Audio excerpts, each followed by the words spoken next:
ಹಸಿರು ಬಟಾಣಿ ತಿನ್ನುವವರು ಕೊಂಚ ಹೆಚ್ಚಿನ ಜಾಗೃತಿಯಿಂದಿರಲೇಬೇಕಾಗಿದೆ. ಹೌದು, ಹಸಿರು ಬಟಾಣಿ ತಿನ್ನುವವರು ಹುಷಾರ್. ಕಲರ್ ಬ್ಯಾನ್ ಆದರೂ ಬಟಾಣಿಯಲ್ಲಿ ಬಣ್ಣ ಮಿಕ್ಸ್ ಮಾಡ್ತಾ ಇದ್ದಾರೆ. ನೋಡಿ, ನಾವು ಬಾಯಿಗೆ ಯಾವುದೇ ಆಹಾರವನ್ನು ಹಾಕೊಂಡ್ರು ನಾಲಿಗೆಯಲ್ಲಿ ಬಣ್ಣ ಉಳ್ಕೊಳ್ಳುತ್ತೆ ಅನ್ನೋದಾದರೆ ಅದರಲ್ಲಿ ಕೆಮಿಕಲ್ ಮಿಕ್ಸ್ಡ್ ಅನ್ನೋದು ಅಂಡರ್ಸ್ಟೂಡ್. ಅದರಲ್ಲಿ ಯಾವುದಾದ್ರೂ ರಾಸಾಯನಿಕವನ್ನು ಬಳಸಿದ್ದಾರೆ ಅನ್ನೋದನ್ನು ನಾವು ಅರ್ಥ ಮಾಡ್ಕೊಳ್ಬೇಕು. ಲ್ಯಾಬ್ ವರದಿಯಲ್ಲಿ ಬಟಾಣಿಯ ಆಘಾತಕಾರಿ ಅಂಶ ಹೊರಗೆ ಬಂದಿದೆ. ಬಟಾಣಿಯಲ್ಲಿ ಬಳಕೆಯಾಗ್ತಾ ಇದೆ ಕೃತಕ ಹಸಿರು ಬಣ್ಣ. 36 ಮಾದರಿಯನ್ನು ಪರೀಕ್ಷೆಗೆ ಒಳಪಡಿಸಿದೆ ಆಹಾರ ಇಲಾಖೆ. ವರದಿಯಲ್ಲಿ ಬಟಾಣಿ ಸೇಫ್ ಅಲ್ಲ ಅನ್ನೋದು ಉಲ್ಲೇಖ ಮಾಡಲಾಗಿದೆ. ಮ್ಯಾಲಚೈಟ್ ಗ್ರೀನ್ ಬಣ್ಣ ಬಳಕೆಯನ್ನು ಮಾಡಲಾಗಿದೆ. ಇದರಿಂದ ಯೂರಿನ್ ಶುದ್ಧೀಕರಣಕ್ಕೆ ತೊಂದರೆ ಉಂಟಾಗುತ್ತೆ ಅಂತ ಹೇಳಲಾಗ್ತಾ ಇದೆ. ನೋಡಿ, ಬಟಾಣಿಯನ್ನು ಬಹಳಷ್ಟು ಜನ ಬಳಕೆ ಮಾಡ್ತಾರೆ. ಇವತ್ತೊಂದು ಹೋಟೆಲ್ಗಳಲ್ಲಿರ್ಬೋದು, ಬೀದಿ ಬದಿಯ ಆಹಾರಗಳಲ್ಲಿರ್ಬೋದು, ಅಥವಾ ಮನೆಗಳಲ್ಲೇ ಇರ್ಬೋದು, ಬಹಳ ಗಾಢ ಹಸಿರು ಬಣ್ಣದಲ್ಲಿದೆ ಅಂದರೆ ಇದು ಒಳ್ಳೆ ಬಟಾಣಿ ಅಂತ ಬಹುತೇಕರು ತಂದು ಬಿಡ್ತಾರೆ.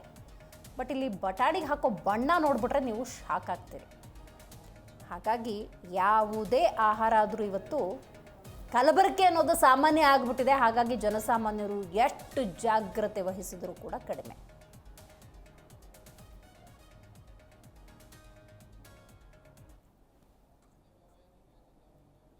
ಹೆಚ್ಚಿನ ಮಾಹಿತಿಯನ್ನು ನಮ್ಮ ಪ್ರತಿನಿಧಿ ಭವ್ಯ ನೀಡ್ತಾರೆ. ಭವ್ಯ, ನಿಜಕ್ಕೂ ಕೂಡ ಆಘಾತಕಾರಿ ಅಂಶಗಳಿದೆಲ್ಲ. ಯಾಕಂದರೆ ಕಷ್ಟಪಟ್ಟು ದುಡಿದು ಒಂದು ಒಳ್ಳೆ ಆರೋಗ್ಯಕರ ಜೀವನ ಶೈಲಿಯನ್ನು ಅನುಸರಿಸೋಣ ಅಂತ ಮನೆಗೆ ತಂದರೆ ಆ ಬಟಾಣಿಯಲ್ಲೂ ಕೂಡ ಕಲ್ಲರು, ಅಲ್ಲೂ ಕೆಮಿಕಲ್ಲು ಅಂತ ಹೇಳಿದ್ರೆ ಜೀವನ ಬಹಳ ಕಷ್ಟ. ಸೊ ಈಗ ಬಟಾಣಿ ವಿಚಾರಕ್ಕೆ ಬರೋದಾದರೆ ಅದರಲ್ಲಿರುವಂಥ ಕೆಮಿಕಲ್ ಏನು, ಈ ಸಮಸ್ಯೆನ ಸಾರ್ಟ್ ಔಟ್ ಮಾಡೋದಕ್ಕೆ ಸರ್ಕಾರ ಯಾವ ರೀತಿ ಕ್ರಮಗಳನ್ನು ತಗೊಳ್ತಾ ಇದೆ ಭವ್ಯ? ಖಂಡಿತ ದಿವ್ಯ. ಯಾಕಂದ್ರೆ ಆರೋಗ್ಯಕರ ಲೈಫ್ಗೆ ಪ್ರತಿದಿನ ಕೂಡ ಪ್ರತಿ ಮನುಷ್ಯರು ಕೂಡ ಅಂದ್ರೆ ಆರೋಗ್ಯಕರವಾಗಿ ಯಾವ ರೀತಿ ಇರ್ಬೇಕು ಅನ್ನೋದಕ್ಕೆ ಕೂಡ ಜೀವನ ಶೈಲಿಯನ್ನು ರೂಪಿಸ್ತಾ ಇರುವಂತದ್ದು. ಆದ್ರೆ ಸದ್ಯ ನಾವು ತಿನ್ನೋ ಎಲ್ಲಾ ಆಹಾರದಲ್ಲಿ ಕೂಡ ಕೆಮಿಕಲ್ ಮಿಕ್ಸ್ ಆಗ್ತಿದೆ ಅನ್ನೋ ಆಘಾತಕಾರಿ ಅಂಶವನ್ನ ಆಹಾರ ಇಲಾಖೆ ಹಾಗೇನೆ ಆರೋಗ್ಯ ಇಲಾಖೆ ಕೂಡ ಬಯಲ್ ಮಾಡಿರುವಂತದ್ದು. ಇವತ್ತು ಇದೇ ಸಂಬಂಧಪಟ್ಟಂತೆ 1 ಗಂಟೆಗೆ ಆರೋಗ್ಯ ಸಚಿವರಾಗಿರುವಂತಹ ದಿನೇಶ್ ಗುಂಡೂರಾವ್ ಕೂಡ ಅಧಿಕಾರಿಗಳ ಸಭೆಯನ್ನ ಕರೆದಿರುವಂತದ್ದು. ಸದ್ಯ ಗ್ರೀನ್ ಬಟಾಣಿ ಏನಂತೀವಿ ಅದರಲ್ಲಿ ಬಹಳಷ್ಟು ಕೆಮಿಕಲ್ ಇರೋ ವಿಚಾರ ಬಯಲಾಗಿರುವಂತದ್ದು. ಮ್ಯಾಲಚೈಟ್ ಗ್ರೀನ್ ಬಣ್ಣವನ್ನ ಬಳಕೆ ಮಾಡ್ತಾರೆ. ಇದರಲ್ಲಿ ಯೂರಿನ್ ಉತ್ಪತ್ತಿ ಆಗುತ್ತೆ. ಯೂರಿನ್ ಶುದ್ಧೀಕರಣಕ್ಕೆ ಅಂದ್ರೆ ಮನುಷ್ಯನ ಯೂರಿನ್ ಏನ್ ಪಾಸ್ ಮಾಡ್ತೀವಿ ಅದರ ಶುದ್ಧೀಕರಣಕ್ಕೆ ಕೂಡ ಇದು ತೊಂದರೆ ಆಗುತ್ತೆ ಅನ್ನೋ ಮಾಹಿತಿ ಕೂಡ ಇರುವಂತದ್ದು. ಸೊ ಕರಿದ ಹಸಿರು ಬಟಾಣಿ ಏನು ನಾವು ನೋಡ್ತೀವಿ ಅದರಲ್ಲಿ ಹಸಿರಾಗಿರುತ್ತೆ. ಅದರಲ್ಲಿ ಕೃತಕ ಬಣ್ಣ ಅಂದ್ರೆ ಹಾಕೋದು ಈಗಾಗಲೇ ಬಯಲಾಗಿರುವಂತದ್ದು. ಹೀಗಾಗಿ ಬಹುತೇಕ ಕಡೆಗಳಲ್ಲಿ ಆಹಾರ ಇಲಾಖೆ ಅಧಿಕಾರಿಗಳು ದಾಳಿ ಮಾಡಿದಾಗ ಸುಮಾರು 28 ಸ್ಯಾಂಪಲ್ಸ್ ಗಳನ್ನ ಕೂಡ ಒಂದು ಟೆಸ್ಟ್ ಗೆ ಕಳಿಸಿದ್ರು.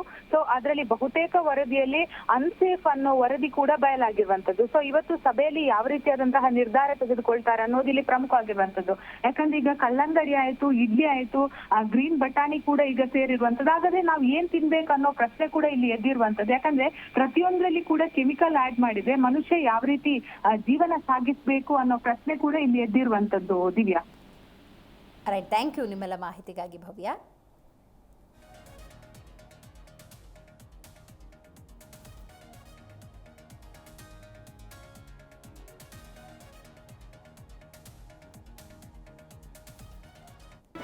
ಜಿ ಕನ್ನಡ ನ್ಯೂಸ್ ಈಗ ನಿಮ್ಮ ಮನೆಯಲ್ಲೇ ನೋಡಿ. ಎಲ್ಲ ಕೇಬಲ್ಗಳಲ್ಲಿ ಈಗ ಲಭ್ಯ.